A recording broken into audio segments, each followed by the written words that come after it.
So Sylvanas literally just returned and doubled down that the Shadowlands are a complete Titan hoax. She previously hinted that the entire realm is too ordered and it's not the true afterlife, but now she's digging in really deep. Seeing that we already knew that there was some Titan involvement even back in the Shadowlands, and from the new cosmology book we learned that the kyrians are literally stealing people away into that realm, it's almost certain that the Titans just built a net to take us away from the real afterlife just so that we can farm energy for them and probably to power out the prison of Azeroth. So what is really going on? If the Shadowlands are not the afterlife, what are they really? And have we been scammed since the beginning of time by these guys?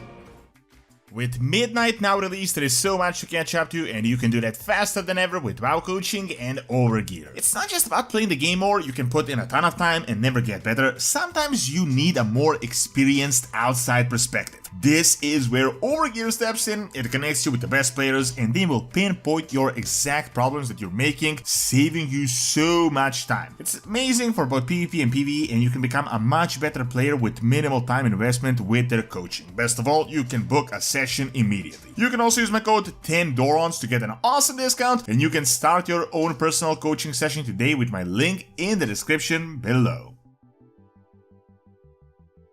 So I've been talking about this for a while now, and it was clear Blizzard was setting something up, as we had seen in the Midnight prequel, the entire Sylvanas questline, which, as I said, wasn't really some Easter egg appearance, but this was a huge storytelling moment, a lot more significant than people thought on first glance. I don't know if you remember some of these details from Dragonfight, but Blizzard has actually been slowly setting up Sylvanas' return for a while now. We had an entire ordeal with her vision where she talked about how she really did care about the Forsaken this entire time, and that she hopes that one day she will walk among them, which was clear that they are planning to return her back to Azeroth at some point in time. Then, as I said, we had the big questline at the end of the War Within where we saw Nathanos and Sylvanas, and something really big and important was revealed back then. She said as she was serving her sentence in the Maw, she realized something really important. She apparently peered into the real afterlife, and that there was something definitely odd about the Shadowlands. As she said, it seemed way too ordered. Keep this word in mind, as it's obvious to everyone what they're setting up here.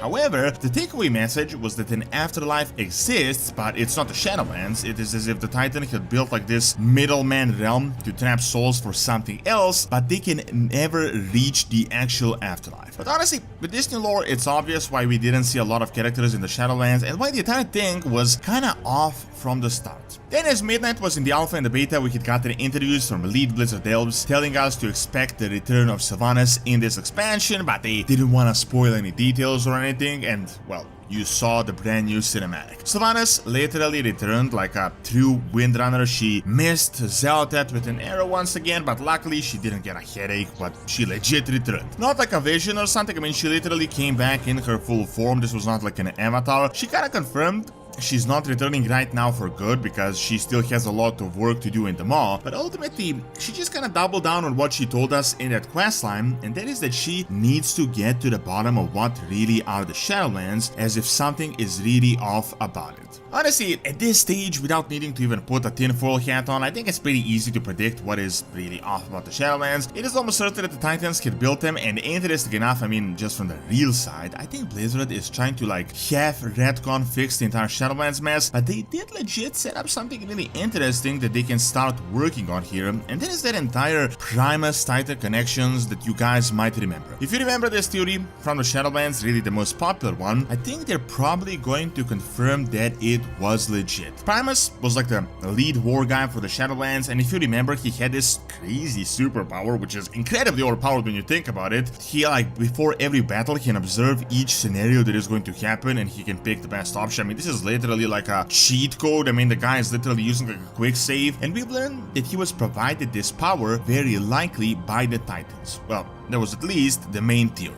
Now, this theory starts making a lot more sense. It seems like the entire Shadowlands realm is like a collab between the Eternal Ones and Titan Pantheon, and that they are indeed working together in some shape or form. The Jedi was probably the guy that was trying to get out of this. It was previously implied that all the cosmological forces are in like a huge free-for-all and they're trying to dominate the universe, and that is very likely the main state, like the default state of the Death Realm. They kind of want to take everything. The Jailer was probably trying to get into this primal stage. He was probably trying to become the most powerful being in the universe, just like how Sergeras was trying to do that, or the Warlords, or now Zelda wants to do that. However, I think the Titans, the Eternal Ones, just kind of struck a bargain where they're not going to get more powerful or dominate, but they will get a steady supply of anima that keeps them working. It's kind of like keeping the peace. You won't expand or conquer, but your realms will function. That naturally completely weakened the Eternal Ones, but let them just kind of maintain their realms in peace. On the other hand, they were probably doing something for the Titans, and that is what I think will be revealed soon. Probably something related to Azeroth. They got a steady supply,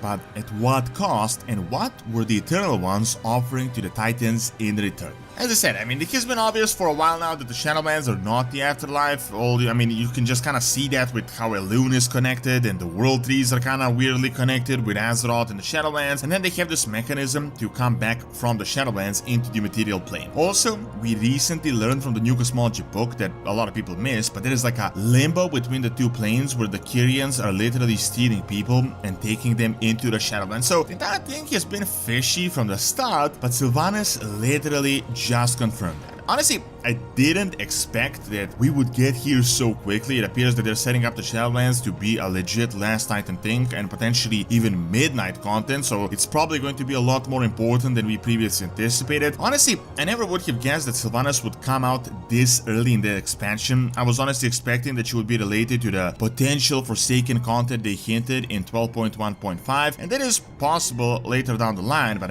she's already here and we're not even in 12.1. Now, the setup that I'm almost certain is the case is that the Titans built the Shadowlands as like a further part of this prison mechanism. As you can see, I mean, this is all like a matrix, and it's like even in the afterlife we are powering up the Azeroth prison that they had built for their purpose. I think the Shadowlands could be something akin to like the Emerald Dream, like that type of like an alternate reality. Not really alternate, but it's kind of like in between. What I do think will be connected in the World Soul Saga is the Frozen Throne that they recently talked about, and the entire Denatrius thing that I've been talking about for so long. This might not really be out of reach anymore, and they're obviously bringing up the realm again. Remember, it all started with the Frozen Throne. I mean, not the Shadowlands as a realm technically, but like our first interactions with the Shadowlands started with the Frozen Throne, and as you may know, we are going to Northrend, and the Titans, as it looks like, are going to be really desperate to do something on Azeroth, and they may want to mobilize the Shadowlands too in this final battle. We may be going there to weaken them or prevent them from doing something. From just the real side of things though, I think Blizzard may be trying to fix this, and this might legit be a good thing. I mean, the Shadowlands storyline, despite technically being a disaster, was initially not really a bad concept, and honestly it was kind of interesting. It was really ripe for speculations and such, but what really made it so unpopular is that the entire expansion didn't kind of make sense in the end. It was all just like weirdly, like they just had a lot of loose ends. Now, they can tie in those loose ends and it can actually start to make more sense. I mean, the big problem with the Shadowlands was like,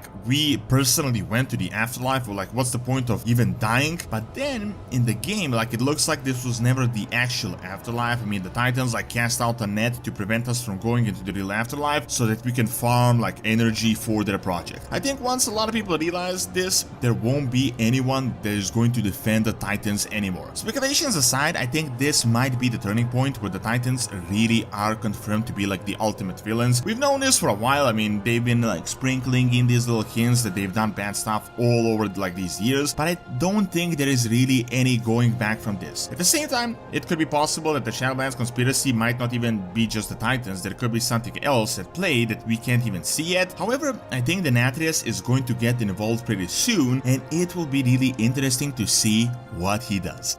Thanks for watching. Check out what's up with the Horde and why they're so useless in Midnight by clicking on the screen, and subscribe to my brand new Witcher lore channel that I just opened by clicking on the screen as well. See you next time!